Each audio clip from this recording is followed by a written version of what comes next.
오늘 여러분과 함께 창세기 6장 5절에서부터 8절의 말씀을 가지고 함께 나눌 오늘 설교의 제목은 하나님의 유턴입니다. 여러분, 운전을 하신 분들이 있겠죠. 운전하신 분들이면 여러분들이 근래 들어서 가장 신경 쓰고 많이 피부에 와닿은 하나의 표지판이 있습니다. 우리나라에 대대적으로 시내에서 과거에 다 60km에 달려 있었던 도로가 50km 바뀌게 되었습니다. 과거에 다 60이라는 숫자로 표지판 되어 있어 모든 자동차를 그 60의 속도에 맞춰서 제한으로 운전했던 그 오랫동안 습관이 이제 법적인 변화로 인하여 50km로 변경되었습니다. 습관적으로는 60을 달려야 될 것 같은데 이 50이라는 숫자를 보면 특히 과속 카메라가 보인다면 급하게 브레이크를 밟거나 되게 답답하다라는 이야기를 심심치 않게 들었고 저 또한 느낍니다. 그 표지판뿐만 아니라 또 근래 들어서 가장 신경 쓰고 많이 긴장되는 표지판 중 하나가 다른 게 아니라 어린이 보호 구역입니다. 이제 어린이 보호 구역 같은 경우에는 30km 이하로 운전해야 되며 거기에 신호등 그 횡단 보도가 있으면 무조건 한번 정차해야 됩니다. 멈춰야 됩니다. 그리고 지나가야 벌금이 안 내거나 아니면 그 법규를 지키는 그런 과정 가운데 있습니다. 이렇게 도로에 수많은 표지판들이 있지요. 어떤 표지판은 좌회전할 수 있는 표지판이 있고 어떤 표지판은 이곳 가운데는 좌회전했으면 안 된다라는 표지판도 있습니다. 그 많은 표지판 중에 또 재미난 표지판들이 해외에서는 있습니다. 우리나라 같은 경우에는 너무나도 흔히 보이는 표지판 중에 하나가 이제 사슴, 정확히 말하면 노루, 그 사슴같이 생긴 그런 표지판들 볼 때마다 우리는 알죠. 여기 동물들이 많이 나오는 지역이니까 여기 운전할 때 조심해야겠다라는 우리나라에서는 그런 표지판을 보지만 해외 같은 경우에는 그 표지판 볼 때 다들 놀란다고 합니다. 거꾸로 우리가 해외에 가면 놀라는 또 표지판 중 하나가 바로 캥거루라는 그려져 있는 표지판이 있습니다. 호주 같은 경우에는 표지판에 캥거루가 그려져 있는데 뭐 여러분도 유치하시면 아시겠지만 그곳 가운데 캥거루가 자주 나타나니까 운전할 때 조심하라 이런 이야기도 우리가 듣게 됩니다. 이제 여러분의 오늘 함께 나눈 설교의 제목처럼 또 하나의 표지판이 있는데 그것은 다름 아니라 유턴 표지판입니다. 유턴 같은 경우는 무엇입니까? 이곳 가운데 유턴을 할 수가 있습니다. 여러분이 이제 운전하시면 항상 유턴할 수 있는 게 아니에요. 여러분이 마음 먹는다 해서 그냥 유턴해야지 할 수 있는 게 전혀 아닙니다. 분명히 유턴할 수 있는 곳은 지정되어 있고 그곳 가운데 유턴 표지판이 있고 그리고 심지어는 어떤 데는 언제 유턴해야 된다라는 것까지 되어 있습니다. 그것처럼 오늘 우리가 읽었던 이 본문의 말씀을 통해서 과연 하나님께서 어떠한 유턴을 어떠한 마음을 지녔는지 우리 함께 나누기를 원합니다. 오늘의 본문의 말씀은 우리가 너무나 잘 알고 있는 바로 노아의 홍수가 기록된 바로 전 사건의 이야기입니다. 하나님께서는 이 땅을 아름답게 창조했습니다. 완벽하게 창조했고 그 아름다움의 결정체가 다름 아니라 사람을 창조했습니다. 이제 하나님께서는 사람을 통해서 그 사람을 이 땅을 다스리게 하여 하나님의 형상과 하나님의 나타냄을 원하셨습니다. 왜냐하면 사람은 하나님의 형상과 모양으로 창조된 존재였기에 이 땅 가운데 하나님이 사람을 통해서 원하신 것은 온 만물이 온 세계가 하나님을 사람을 통해서 보기를 원하셨습니다. 하지만 사람은 넘어지고 타락하고 사단의 미혹에 빠지게 됩니다. 우리가 아는 것처럼 사람은 하나님의 말씀에 불순종하여 하나님을 대적하였고 하나님을 반대편에 선 사단과 함께 선하게 알게 하는 나무를 열매를 먹게 됩니다. 그 열매를 먹은 자는 결코 죽는다는 말씀과 같이 이제 아담과 하와를 필두하여 인류의 이 땅 가운데 온 세계는 저주를 받게 되었고 죽음과 사망이라는 결정체가 있으며 이 땅 가운데 죄악이 가득하게 되었습니다. 성경은 아주 낱낱이 솔직하게 심지어 때로는 잔인하다 싶을 정도로 그 이야기를 서술하고 있습니다.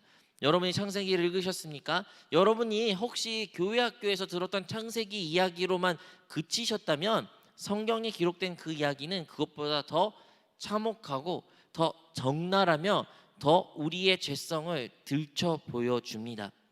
여러분이 아신 것처럼 우리가 과거에 그 형제가 서로 죽였다라는 사건은 오늘날 생각하면 그냥 하나의 이야기처럼 지나갈 수 있지만, 여러분 생각해 보십시오. 여러분의 주위에 있는 피도 섞지 않는 사람을 죽이고 그것도 손으로나 돌로 치면 얼마나 잔인하고 무섭습니까? 근데 모르는 사람도 아닌 친형제를 그렇게 살인이 일어났던 사건이 성경에 기록되어 있습니다. 그뿐만입니까? 그 형제들이 서로 죽이는 이야기뿐만 아니라 그 땅 가운데는 수많은 범죄들이 기록되었고, 한 사람이 다른 사람을 폭행하고 다른 것을 취하고 탈취하며 다른 사람을 노예로 삼고 다른 사람을 짓밟으며 다른 사람의 것을, 상처를 마음을 아프게 하는 이야기들을 수없이 기록되어 있고, 그들의 성생활 또한 문란해졌으며 많은 것들이 흔히 말하는 우리가 동성애나 아니면 우리가 수간이나 그런 입에 담기 힘든 일들이 성경에는 낱낱이 기록되어 있습니다. 네, 심지어 하나님이 창조의 질서에 어긋난 일들도 성경에 기록되어 있기에 하나님께서 그 모든 것을 보시고 한탄하시고 그것을 심판하기로 마음 먹으신 것입니다. 오늘 우리가 읽은 본문이 바로 그 이야기입니다. 근데 왜 그랬을까요? 왜 하나님은 이 땅을 심판할 수밖에 없는 것일까요? 그것은 사람이 애초에 존재부터 잘못되었기 때문입니다. 오늘 우리가 읽었던 말씀 5절에 이렇게 기록되어 있습니다.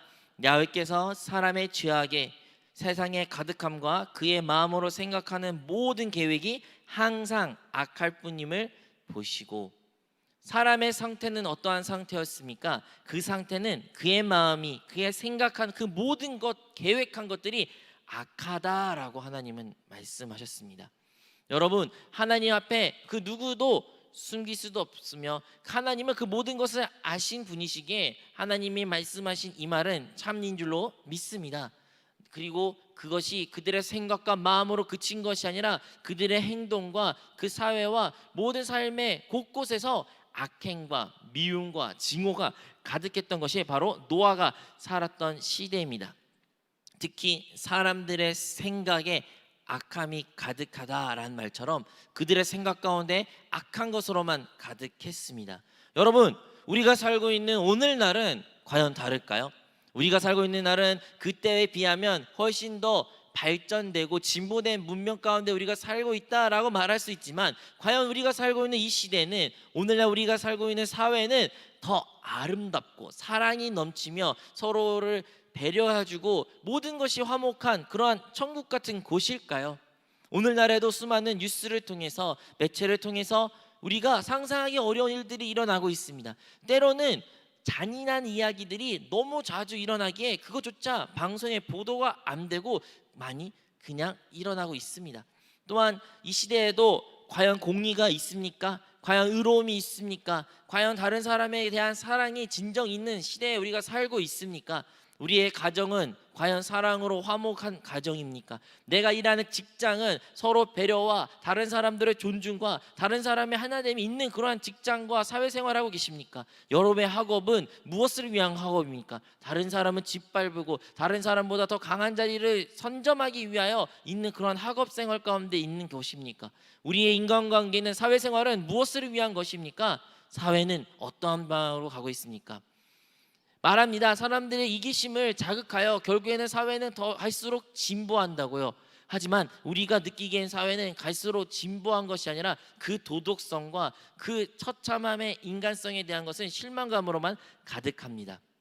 성적으로는 어떠합니까? 과거에는 남녀가 부부로서 합법적인 관계를 맺어야 되고 성관계도 그거에서 국한되었지만, 이제는 부부관계가 깨어지고 부부란 정의가 깨어지고 남자와 여자가 부부가 아니라 남남 여여 다양한 관계로서 부부가 형성될 수 있다는 그러한 유행 가운데 우리가 살고 있습니다. 또한 성관계 또한 이제는 너무나 자유롭게, 너무나도 익숙하게, 아무런 문제 없는 인식과 함께 우리는 그런 세상 가운데 풍조에 살고 있으며, 심지어 우리의 마음이 불편하고 우리의 양심이 찔릴지라도 애써 괜찮아, 다 그래, 모두 다 그러니까 나도 괜찮을 거야 라고 우리 자신을 합리화시키기도 합니다.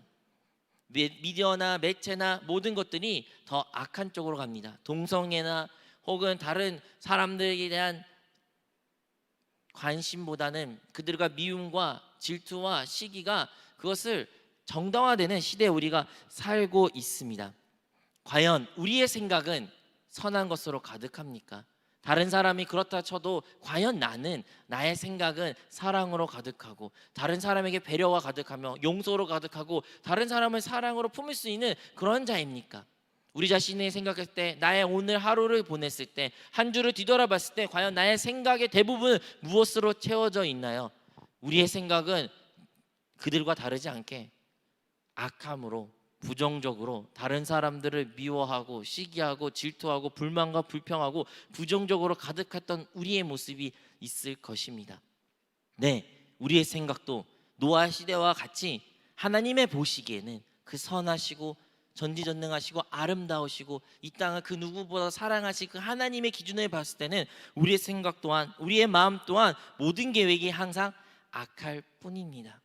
노아 시대 때 사는 시대나 오늘날 우리가 사는 시대나 우리나 내 처지는 그닥 다르지 않습니다. 우리도 아는 것처럼 그 결과로 하나님께서는 노아를 부르셨고 노아에게 은혜를 베풀어 주사 노아에게 그 가정을 구원하시겠다는 계획을 하나님께서 그에게 알려주십니다. 그 가정을 구원하셨을 때, 그에게 은혜라는 것을 베풀어 줬을 때 하나님께서는 노아를 통하여 방주를 지으라고 말씀하시고 곧 세상이 멸망에 치게 되니 홍수가 나타날 것이니 구원할 방주를 지으라는 그 명령에 노아는 순종했습니다. 여러분, 노아가 그 말씀을 들었을 때 과연 그 방주를, 큰 배를 몇 년이나 건축했을까요? 물론 그때 살던 사람의 기대 수명은 우리랑 다르기 때문에 900년씩 살았기 때문에 우리가 생각하는 그 계산법이 많이 다르겠지요. 하지만 노아가 900년을 살았지라도 그의 인생의 10분의 1 이상을 그것을 허비하였습니다. 그는 대략 120년 정도 방주를 건축한 것이었습니다. 여러분, 120년 동안 방주를 짓는 것은 어마어마한 일입니다. 우리의 인생으로 환산을 해보자면 인생을 80으로 할까요? 80으로 살면 10년을 넘게 그 방주를 짓는 것을 그는 자기의 인생을 벌었습니다. 여러분, 주위의 사람들 그거 보면서 뭐라고 말했습니까? 그 당시에도 한 번도 비가 내리지 않고 어떠한 무지 같은 모습이 없었기 때문에 무슨 말을 하느냐, 하늘에서 비가 내린다는 말도 안 되는 이야기를 하지 말아라, 이 땅에 홍수가 난다 말하지 말아라, 얼마나 많은 조롱과 비웃음이 노아가 들으면서 그것을 참아야 했습니까? 하지만 노아는 하나님을 신뢰했습니다. 하나님의 말씀을 믿었습니다. 심판이 올 것이라는 것을 그는 확신했습니다. 그 심판이 오신 것을 확신했던 노아였기에 그는 120년의 기간 동안 방주를 건축할 수 있게 된 것입니다. 그렇게 건축한 방주가 그날이 임했을 때 이제 방주의 문이 닫히고 비가 내리기 시작하고 40일 밤야로 주야로 비가 내려서 결국에는 이 땅의 모든 생물이 죽게 되는 사건이 우리가 알고 있는 바로 노아 홍수의 이야기입니다. 모든 것이 죽게 되었고 모든 것이 하나님 앞에 심판받았을 때 오직 노아의 가정만이 구원을 받았다라는 것을 우리가 알고 있습니다. 그리고 그 구원의 역사가 노아에게 임했을 때 여러분, 노아가 그 방주의 문을 열고 그것 가운데 하나님께 가장 먼저 한 것은 다름 아니라 하나님께 예배라는 것을 드렸습니다. 그 심판이 끝났을 때 하나님께 감사와 하나님께 예배를 드렸던 그 모습을 보시고 하나님께서는 기뻐하셨습니다. 그리고 그 예배를 기쁨을 받아들였을 때 하나님께서 노아에게 이렇게 말씀하십니다. 창세기 8장 21절에 야훼께서 그 향기를 받으시고 그 중심에 이르시되 내가 다시는 사람으로부터 말미암아 땅을 저주하지 아니하리니 이는 사람의 마음이 계획한 바가 어려서부터 악함이라. 내가 전에 행한 것 같이 모든 생물을 다시 멸하지 아니하리니.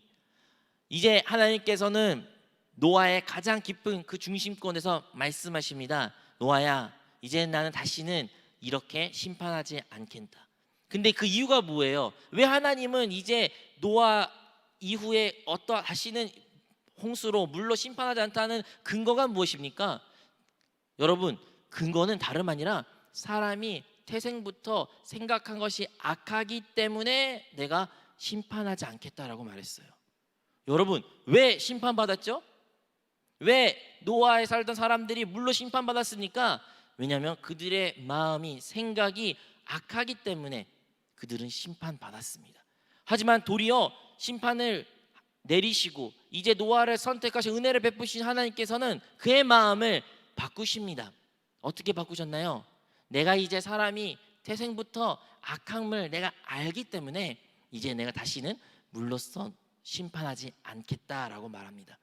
무엇을 말합니까? 오늘날 우리가 말합니다. 이 땅에도 지금도 악행이 많은 죄악들이, 많은 불의가, 많은 묘와 증오가 있지만 하나님이 왜 지금 심판을 내리지 아니하시고 이 죄악된 세상 가운데 있는 그대로 두시는 것입니까? 하나님이 없어서 그러신 겁니까? 아니요. 하나님이 마음을 바꾸셨기 때문이에요.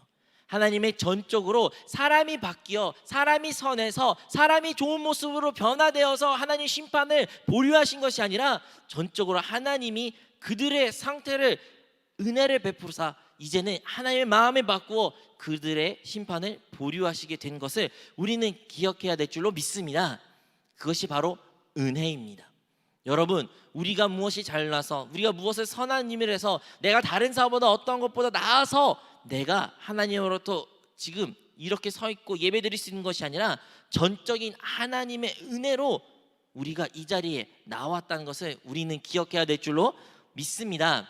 여러분, 은혜가 무엇입니까? 은혜라는 것은 이 노아가 임했던 받았던 것과 같이 우리도 이 시대에 살아가는 우리도 알아야 되는 것은 우리 또한 그 은혜를 받은 자임을 기억해야 될 줄로 믿습니다. 그러므로 우리도 우리의 마음 가운데 우리의 중심을 하나님께 유턴해야 됩니다. 하나님께서 인류를 향하여 그의 마음을 유턴하신 것과 같이 우리 또한 이제 우리의 삶 가운데서 우리의 생활 방식을 유턴한 시기가 온 것입니다. 다시 우리는 주님께 돌이켜야 됩니다. 다시 우리의 생각에서 우리의 감정에서 나의 일상생활에서 일상에 집중했던 나의 시선을 유턴하여 하나님을 바라봐야 되고 우리의 생각에서 거듭난 영으로 돌이켜야 되고 하나님 계신 그곳 가운데 말씀과 예배와 하나님이 우리를 인도하신 그곳 가운데 시선을 둬야 되는 줄로 믿습니다. 그러하기 위해서는 우리는 은혜라는 것을 알아야 됩니다. 은혜. 여러분, 은혜는 근데 어디서 비롯된 것입니까? 바로 우리가 죄인임을 알았을 때 은혜라는 것이 임하는 것입니다. 죄가 있는 곳에 은혜가 임한다는 말씀과 같이 여러분, 우리가 노아가 받았던 그 은혜를 누리기를 원한다면 여러분, 우리는 우리 자신을 철저하게 알아야 되고 그것을 성령의 빛 주심을 말미암아 보아야 됩니다. 근데 어떠한 모습입니까? 나의 잘난 모습, 내 다른 사람보다 나은 모습, 내가 하나님께 보기에 선한 모습? 아니요. 우리의 죄된 모습을 봐야 됩니다. 우리의 육신을 봐야 됩니다. 내가 철저하게 나의 생각이, 나의 감정이, 나의 뜻이 하나님 앞에 온전하지 못한 존재라는 것을 본 자들만이 은혜를 깨달을 수 있게 된 것입니다. 그런 자들에게 그리스도께서 오셨고 그런 자들에게 예수님께서 그들을 위하여 대신 십자가에 죽으셨으며 그런 자들에게 예수님의 피가 그들의 모든 죄악을 덮으시고 그리스도가 그들의 의가 되어 우리가 하나님 앞에 서게 되는 것이 은혜인 줄로 믿습니다. 사랑하는 성도 여러분, 여러분들의 상태는 현재는 지금 어떠한 상황 가운데 있습니까? 어쩌면 아무것도 변하지 않을 거예요. 변하지 않았어요. 여러분이 사는 현장이 무엇이 변했습니까? 여러분의 오늘의 삶이 내일과 다를 것이라고 기대한 사람도 있겠지만 설사 다른 것이 없고 변한 것이 없고 그대로일지라도 우리에게는 변하는 것이 한 가지는 꼭 있어야 됩니다. 바로 우리의 마음입니다. 하나님께서 사람의 죄악을 보시고 심판하셨지만 그의 마음을 돌이키사 그들에게 은혜를 베푸신 것처럼 우리 또한 우리의 삶 가운데 나에게 있는 많은 미움과 나를 싫어한 사람들과 나를 미워한 사람과 나의 용서를 내가 할 수 없는 사람들과 나의 문제와 질병과 환경과 저주, 귀신의 문제 같은 경우 가운데서 아무리 힘든 상황 가운데 있을지라도 우리는 우리의 그 환경이 변한 것을 먼저 우리 자신이 마음이 돌이켜 하나님께로 나아가야 되며 우리의 거듭령 안에 거해야 되며 말씀과 기도와 성령의 기름 부음 가운데 우리의 삶이 집중돼야 되는 줄로 믿습니다.